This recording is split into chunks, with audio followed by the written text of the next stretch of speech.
Hello friends, thank you for visiting my YouTube channel today. As promised, I'm going to do several basic tutorials that I hope will help new stampers, and perhaps even some of you practice stampers will learn a few tricks.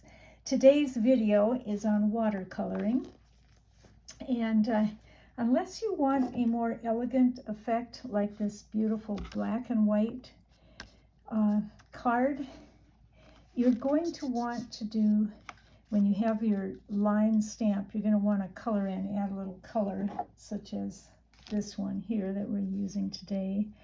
You're going to want to color it in either with markers or, as I'm going to show you today, with the watercolors. So the first one I'm going to do, it's going to be like this, and I am using the shimmer paper, which it's in the old catalog, but I'm not sure it's in the 2023-24. I didn't see it there.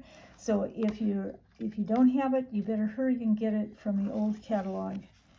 You still got a couple weeks to do that. Because the reason I like this so much is that it's smooth. It's not as porous as your regular cardstock, and the watercolors kind of float on it. So it's a little more like watercolor paper. So let's see what we can do here with this. This is just a very cheap, easy way to do it using your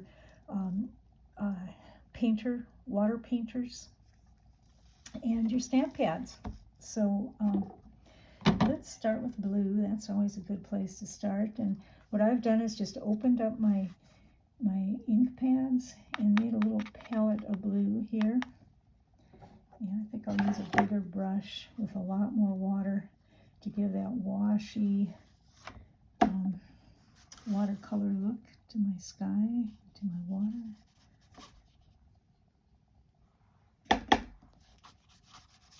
And you just put a lot of water on. See how it kind of just really floats. Get it going here a little more, see?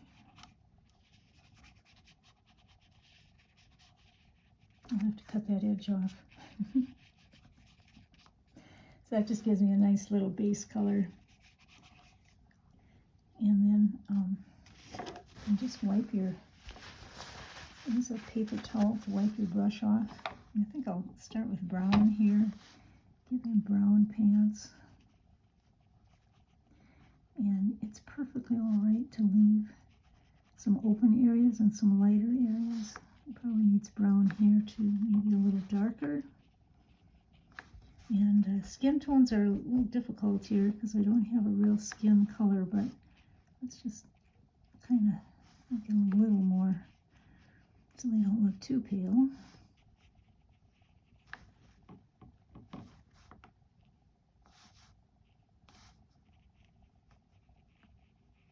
So you really just have to be brave when you're watercoloring, not worry about so much exactly where you're putting things. I think we'll put a little, I'm sorry about that noise, a little brown down here too, because you know there's shadows and there's sand. So I want to have a lot going on here. I love the way the water kind of runs. I need more blue. You don't want to play with it too much or you get it a little overworked, so let's just leave that for now. Give him, I don't know, again, I'll pick up a little of this green color. Give our little boy a green shirt. How about that? And then once it dries, I can go back in. Put a little green down here too. And use more color to it. I guess we'll go with red. Red for his pants and his hat, perhaps.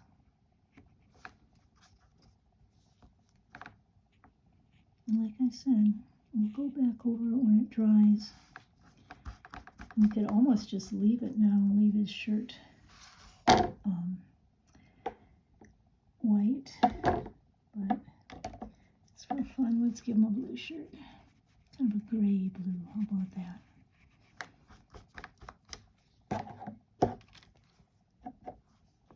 So now I want to go in with more color.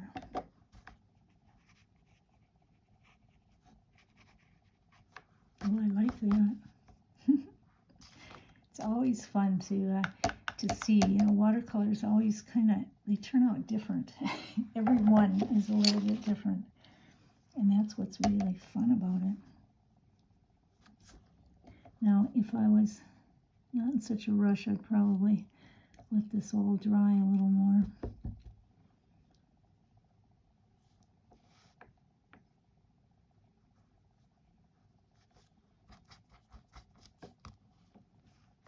There you go.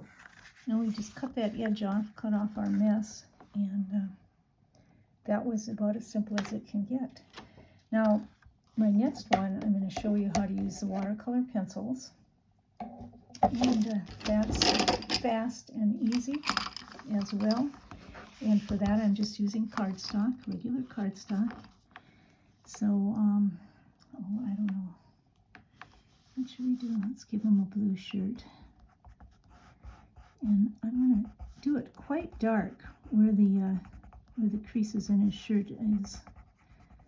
And then I'm going to blend out color from there. And on this one, I'm going to use all the coloring first and then use my blender pens. And again, let's not color in too much. Try and make it somewhat similar to the other ones. You can see how different the media is.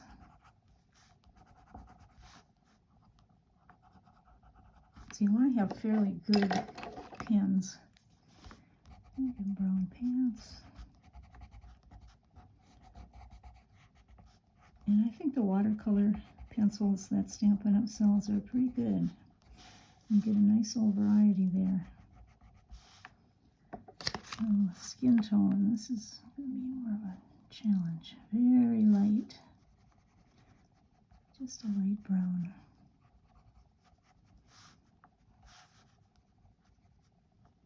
I hope this is close enough for you to kind of see what I'm doing.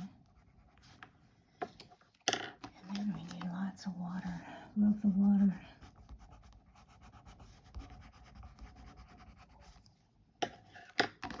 Again, we need a little bit of sand, a bit of shadow in there. It's going to be so pretty when we get those blender pens going. Let's try a couple different. It's always good to use 2 or 3 different colors. That's my motto. I need some here. Color there. Okay, now the fun begins. We take the blender pens and just clean it off. Make sure it's clean. Let's go from light to dark here. And again, a skin tone would probably have been better on the skin, of course. But look at how beautiful that looks. And these blender pens last forever. And you know there's 2 ends, so, and you get 3 in a pack, so you really got a lot to work with. Again, leave some light areas and don't overwork your paper. Look at how gorgeous this blue is. Ooh, I like that.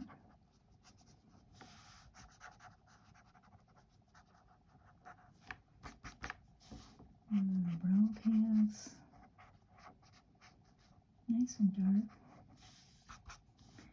Now watch this. This one, we'll save that for last because that's probably the best part. Is this, watch how this blends all together. It makes a beautiful look. Circles are better than a lot of back and forth. You don't want it to look too liney.